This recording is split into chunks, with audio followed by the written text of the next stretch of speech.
ஓம் நம சிவாய. பார்கவர் பயணக்கதையும் சதுர்தசி விரத மகிமையும்.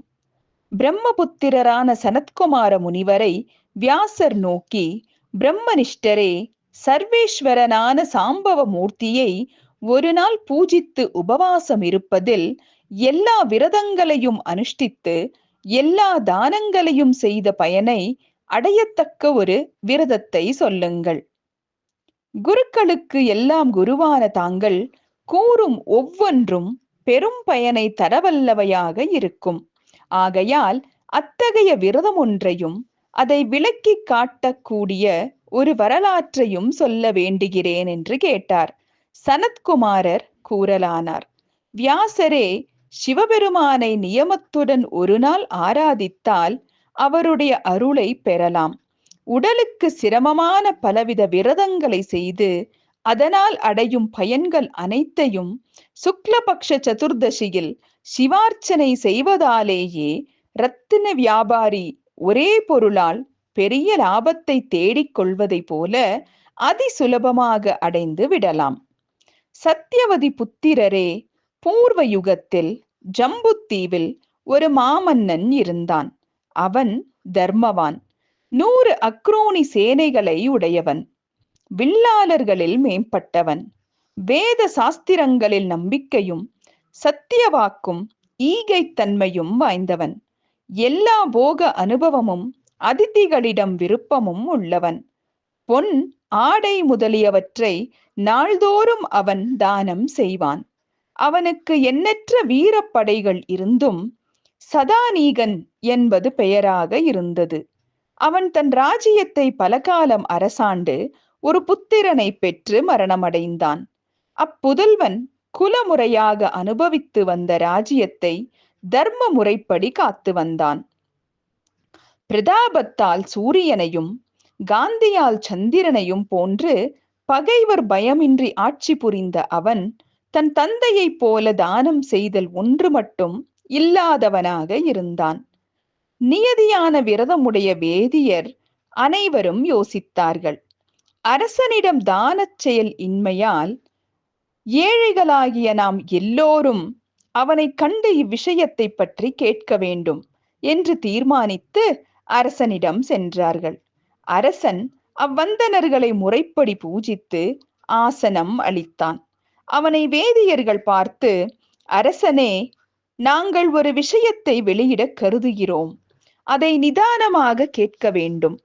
உன் தந்தை நாள்தோறும் ஆடை, அன்னம், பொன் முதலியவற்றை எங்களுக்கு தானம் கொடுத்து திருப்தி செய்து வந்தார்.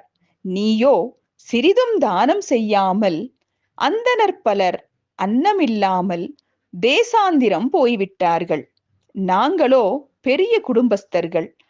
உன்னிடத்தில் இதை சொல்லிவிட்டு நாங்களும் இன்னும் சில தினங்களில் நாடு கடந்து செல்ல கருதி இருக்கிறோம். எங்களுக்கு உள்ள வறுமையாலேயே இந்த யோசனை எங்களுக்கு தோன்றியது என்றார்கள். அதை கேட்டதும் மன்னன் புன்னகை செய்து, வேதியர்களே, அந்தணருக்கு தானம் கொடுப்பதால் புண்ணியம் கிடைக்கும் என்பது எனக்கு தெரிந்திருப்பினும் நான் கேட்கத்தக்கது ஒன்று உண்டு. அதற்கு நீங்கள் பதில் சொல்ல வேண்டும். தானம் செய்பவன் இவ்வுலகிலிருந்து ஸ்வர்க்கத்துக்கு சென்று அங்குள்ள போகங்களை நுகர்ந்து மீண்டும் பூமியை அடைந்து சுகமாக வாழ்கிறான் என்று நீங்கள் சொல்கிறீர்கள் அல்லவா? பிராமணர்களே, என் தந்தை தானம் செய்து வந்தவர் அல்லவா? அவர் இப்போது ஸ்வர்க்கத்தில் எவ்வாறாக இருக்கிறார் என்பதை நீங்கள் நன்றாக அறிந்து கொண்டு அதை எனக்கு சுருக்கமாக சொல்ல வேண்டும் என்றான். வேதியர்கள் ஒன்றும் தோன்றாமல் அரசன் முகத்தை சிறிது நேரம் பார்த்து கொண்டிருந்து விட்டு புறத்தே சென்று ஒருவரோடு ஒருவர் யோசிக்கலானார்கள். இவ்வரசனின் தந்தை மகா தார்மீகன் ஆகையால் இப்போது அவன் எவ்வுலகில் இருக்கிறானோ அதை நாம் எப்படி இவனுக்கு சொல்ல முடியும் என்று பலவாறு யோசித்து அந்த யோசனையிலே ஆழ்ந்திருந்ததால் நெடுநாள் வரை தங்கள் நித்திய கர்ம சந்தியாவந்தன அக்னி காரியாதிகளை எல்லாம் மறந்தார்கள். முனிவரே, வேதியர் ஒழுக்கம் குன்றியதால் சூரியன் முதலிய கோள்கள் நிலை தவறி மழையின்மையால் பஞ்சம் உண்டாயிற்று. அக்னியில் ஹோமம் செய்தவை சூரியன் அடையும்.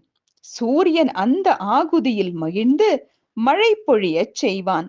அந்த மழையால் ஜீவ கோடிகளுக்கெல்லாம் ஆகாரம் உண்டாகும். அன்னத்தால் உலகுக்கு எப்போதும் திருப்தி உண்டாகும்.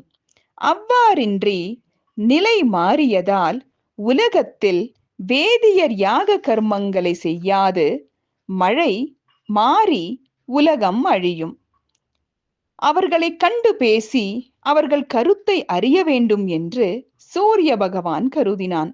எனவே அவன் பிராமண வடிவம் பூண்டு பூலோகத்திற்கு வந்து வேதியர்களை அணுகி, நீங்கள் ஏன் துக்கத்துடன் இருக்கிறீர்கள்? உங்கள் குலாச்சார தர்மங்களை ஏன் கைவிட்டீர்கள்? பஞ்ச யஜ்ஞங்களின் பயன் எண்ணிறைந்ததல்லவா?